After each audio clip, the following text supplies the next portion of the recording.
Good morning students. आज हम इस वीडियो में अपना नेक्स्ट टॉपिक कवर करेंगे। In the previous video, you learnt about the various meristematic tissue. As you know that plants have two types of tissue. One is meristematic tissue and another one is permanent tissue. So in the previous video, we learned about the meristematic tissues. Now in this video, we will learn about permanent tissue. So meristematic tissue lose their ability to divide and form permanent tissue.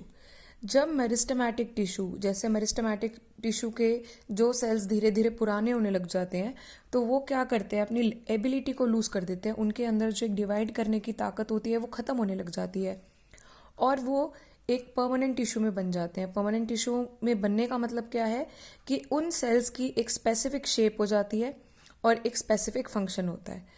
Shape जो होती है उन cells की वो mostly according to their function होता है कि उनके फंक्शंस के लिए कौन सी सबसे अच्छी शेप रहेगी उसके अकॉर्डिंग होता है। So when a meristematic tissue lose its ability to divide it forms the permanent tissue. तो परमानेंट टिश्यू होने का मतलब है स्पेसिफिक शेप और फंक्शन अटेन कर लेना, और इस प्रोसेस को डिफ्रेंसिएशन भी कहा जाता है। तो डिफ्रेंसिएशन का मतलब सिंपली क्या होता है कि जब सेल्स जो है मेरिस्टेमेटिक टिश्यू के वो एक परमानेंट शेप, साइज और एक फंक्शन ले लें, उसको डिफ्रेंसिएशन कहते हैं। So means meristematic tissue differentiate होके क्या बनाते हैं, permanent tissue. Differentiation means when meristematic tissue means the cells of the meristematic tissue they attain a particular shape. उनकी एक पर्टिकुलर शेप है, एक पर्टिकुलर एक फिक्स साइज हो जाता है और एक फिक्स फंक्शन जो है, एक या एक से ज़्यादा फिक्स फंक्शन वो परफॉर्म करते हैं। So this is called as the differentiation. Now the types of permanent tissue. So there are two types of permanent tissue: simple permanent tissue and complex permanent tissue. Complex permanent tissues are also called as the vascular tissue. So in simple permanent tissue there are parenchyma, collenchyma, sclerenchyma, then epidermis and cork tissue. Parenchyma is further divided on the basis of their function into arenchyma and chlorenchyma. Sclerenchyma is further divided into fibers and sclerate, about which we will learn in the further video. So complex tissues have xylem and phloem. So we will learn about each one of them one by one. In this video we will learn about parenchyma and collenchyma. So first is the parenchyma. Now first of all we need to understand that what is the meaning of simple permanent tissue. Simple permanent tissue का मतलब होता है जब उस tissue के सारे sales जो हैं वो बिल्कुल एक जैसे दिखते हों, ठीक है, जिनमें एक ही टाइप के सेल्स हों, उनको हम सिंपल परमानेंट टिश्यू कहते हैं। क्योंकि जो कॉम्प्लेक्स परमानेंट टिश्यू होते हैं उसमें क्या होते हैं, एक से ज़्यादा टाइप के दिखने वाले सेल्स होते हैं, लेकिन जो सिंपल परमानेंट टिश्यू होते हैं इसमें जो सारे सेल्स होते हैं वो एक जैसे दिखते हैं। So that is why they are called as the simple permanent tissue. So first is the parenchyma. This is what somewhat parenchyma looks like. This is the transverse section. Transverse section means when you cut the tissue from horizontally, and longitudinal section means when you cut the tissue longitudinally and then observe it under the microscope. So this is the transverse section, this is the longitudinal section. So let us understand that on the basis of these observation that how does the parenchyma looks like. So parenchyma they are relatively unspecialized cells. बहुत ही simple cells होते हैं parenchyma के, और क्योंकि ये plant cells के बारे में बात हो रही है so they have cell wall also and they have thin cell wall of cellulose.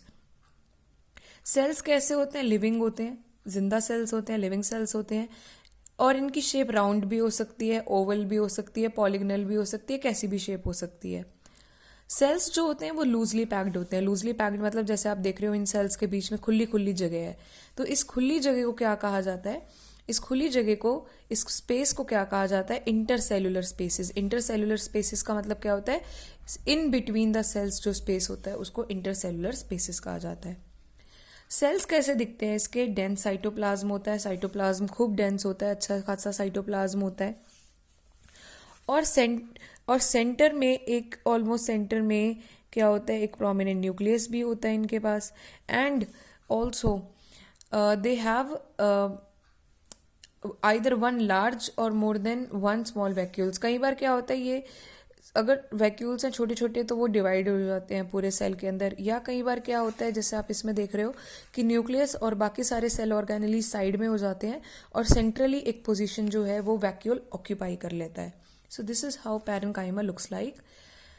Now, special types of parenchyma. Special types of parenchyma means sometimes there is some kind of modifications or presence of something extra in the parenchyma cells. So that makes them special type of parenchyma. So first is chlorenchyma. Chlorine से आपको पता लग रहा है chlorophyll से related है। सो chlorenchyma जो होता है इसमें पैरेनकाइमा सेल्स के अंदर क्या होते हैं, क्लोरोप्लास्ट होते हैं। अगर पैरेनकाइमा सेल्स के अंदर क्लोरोप्लास्ट मिल जाए then that type of parenchyma cells is also called as the chlorenchyma। और chlorenchyma कहाँ पाया जाता है, लीव्स में और यंग स्टेम में। लीव्स में तो होगा ही, क्योंकि लीव्स में मीन्स स्पेसिफिकली आप ये समझ सकते हो कि जो फोटोसिंथेटिक सेल्स होते हैं they are simply parenchyma cells, जिनके अंदर क्या होते हैं, क्लोरोप्लास्ट प्रेजेंट होते हैं। और यंग स्टेम्स जैसे आपने देखा है वो ग्रीन कलर की होती है, मीन्स जब तक स्टेम्स ग्रीन कलर की हैं तो उसमें भी क्या होते हैं, क्लोरोप्लास्ट प्रेजेंट होते हैं एंड वो भी थोड़ी बहुत हेल्प करते हैं in the process of photosynthesis, but the main role of photosynthesis is performed by the leaves. Then is the parenchyma. Parenchyma is like these are the simple parenchyma cells. कई बार क्या होता है इनके बीच में जितना स्पेस है उससे भी ज़्यादा कई बार क्या होता है स्पेस प्रेजेंट होता है सेल्स के बीच में। तो इन लार्जर स्पेस को एयर कैविटीज भी कहा जाता है, क्योंकि इसमें हवा आके भर जाती है। खाली स्पेस है तो हवा आके भर जाती है यहाँ पे। तो इससे क्या मिलती है एक्वेटिक प्लांट्स को बायोएनसी की, वो प्लांट पानी के अंदर डूबे ना बल्कि पानी के सरफेस पे फ्लोट करते रहे। ठीक है, तो बायोएनसी का मतलब क्या होता है, ऊपर की डायरेक्शन में वाटर जब फोर्स देता है तो उस अपवर्ड डायरेक्शन के फोर्स को through the water, that is called as the buoyancy. So because ये प्लांट एयर कैविटी की वजह से इनकी डेंसिटी कम हो जाती है, मीन्स ये लाइटर हो जाते हैं, और इसकी वजह से जो है बायोएंट फोर्स अच्छे से एक्ट कर पाता है और प्लांट को डूबने नहीं देता। So the parenchyma cells with large air spaces and present specifically in aquatic plants, they are called as the parenchyma tissue. Now the functions of parenchyma, it is a packaging tissue. So if I asked which is the packaging tissue in plants, so parenchyma is the packaging tissue in the plants, because सबसे ज़्यादा जो tissue होता है, और भी सारे types के tissues present है, लेकिन जहाँ पे भी खाली जगह होगी प्लांट क्या भरता रहता है, वहाँ पे पैरेनकाइमा भरता रहता है। तो इसका मतलब पैरेनकाइमा जो है एक तरीके से प्लांट को शेप भी प्रोवाइड करने में हेल्प करता है, खूब सारा न्यूट्रिएंट और वाटर भी स्टोर करके रखता है प्लांट के लिए। मेनली इसका फंक्शन क्या होता है, फूड को स्टोर करना। इसके अलावा वेस्ट प्रोडक्ट को भी स्टोर करता है ये प्लांट्स के, जैसे गम रेजिन्स को। और जिन पैरेनकाइमा सेल्स में क्लोरोप्लास्ट प्रेजेंट होते हैं वहाँ फोटोसिंथेसिस होती है और मैन्युफैक्चर होता है फूड का, मतलब खाना बनता है वहाँ पे। पैरेनकाइमा जो होता है वो एक्वेटिक प्लांट्स को फ्लोटिंग में हेल्प करता है। So these are the functions of parenchyma. Now next is the collenchyma. Collenchyma is somewhat, it looks like this, and this is transverse section, this is longitudinal section. ये जो आपको yellow colour का दिख रहा है, this is the extra deposition of cellulose. जो collenchyma sales होते हैं इनके कॉर्नर्स में, सेल्स के कॉर्नर्स के अंदर सेल्यूलोज की एक्स्ट्रा डिपोजिशन हो जाती है, जिसकी वजह से क्या होता है, सेल्स के बीच में जो स्पेस है वो डिक्रीज हो जाता है, मतलब इंटरसेल्यूलर स्पेस जो है वो डिक्रीज हो जाता है। तो कॉलेनकाइमा में कैसे सेल्स होते हैं, लिविंग सेल्स होते हैं, इनके अंदर थिक डिपोजिशन होती है सेल्यूलोज की, कॉर्नर पे सेल्यूलोज की डिपोजिशन हो गई है। तो इस वजह से, क्योंकि कॉर्नर पे सेल्यूलोज की डिपोजिशन हो गई है, तो इसकी वजह से क्या होता है, स्पेस कम हो जाता है, ये कभी कभी बिल्कुल खत्म ही हो जाता है अगर बहुत ज़्यादा सेल्यूलोज डिपॉजिट हो गया है। जैसे आप ये लॉन्गिट्यूडनल सेक्शन देख सकते हो, तो जहाँ जहाँ पे स्पेसिस है वहाँ पे क्या भरा पड़ा है, सेल्यूलोज भरा हुआ है। तो इसकी वजह से या तो स्पेस कम हो जाता है या कंप्लीटली स्पेस खत्म ही हो जाता है। So collenchyma, they are the living cells and they have the thick deposition of cellulose at their corners. So because of thick deposition of cellulose in their corners, either the intercellular space is completely absent or it is reduced. Then cytoplasm has a large central vacuole. Again, it has a large central vacuole like the parenchyma cells, and sometimes it also contains chloroplast. Though most of the chloroplasts they are present in the parenchyma cells, but sometimes collenchyma cells also contains chloroplast. So now occurrence, where do this collenchyma occur? So it occurs below the epidermis of the stem. Now epidermis क्या होता है, जैसे ये एक stem है मान लो, तो सबसे एपिडर्मिस में सबसे बाहर वाली लेयर जो सिंगल लेयर होती है सेल्स की, उसको एपिडर्मिस कहा जाता है. तो एपिडर्मिस के जस्ट नीचे ये क्या प्रेजेंट है, कॉलेनकाइमा प्रेजेंट है. So epidermis of the stem, ये स्टेम बना रखी है मैंने. तो स्टेम जो है इसकी जो सबसे फर्स्ट लेयर होती है that is called as the epidermis, और इसके नीचे ही कॉलेनकाइमा हमें मिल जाता है, येलो कलर से शो किया हुआ है. देन पिटियोल और लीफ स्टॉक, जैसे ये लीफ है तो लीफ की ये डंडी होती है, this stick is also called as the leaf stalk और पिटियोल, एंड तो इसमें भी पाई जाता है हमें कॉलेनकाइमा. इसके अलावा ये जैसे लीफ होती है तो आप देखते हो उसके सेंटर में एक लाइन जा रही होती है which is called as the mid rib. यहाँ पे भी हमें क्या मिलता है, कॉलेनकाइमा मिलता है. सो ये येलो पोर्शन आपको जितना भी दिख रहा है, this is collenchyma. So this is the occurrence of collenchyma. Now the functions. The functions performed by collenchyma. तो क्या क्या काम करता है ये, मैकेनिकल सपोर्ट देता है प्लांट्स को, इलास्टिसिटी देता है.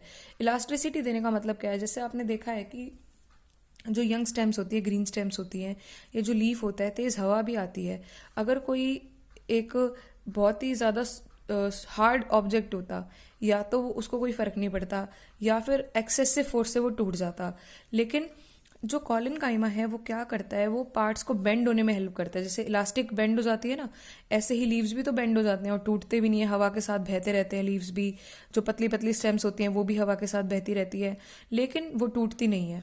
तो वो किसकी वजह से होता है, वो कॉलेनकाइमा की वजह से होता है. So they help in providing mechanical support. Mechanical support means that they help to they help the plants to stay in their position, and also they helps in elasticity of the plants. means जब भी कोई भी अगर तेज़ हवा चल रही है या बारिश आ रही है या कुछ भी है तो प्लांट्स को इजी बेंडिंग में हेल्प करती है ताकि प्लांट जो है वो टूटे ना. Then sometimes when collenchyma contains chloroplast, तो अगर क्लोरोप्लास्ट है तो definitely it will help in photosynthesis also. So I hope this topic is clear to you. In the next video, we will continue. That's all for the day.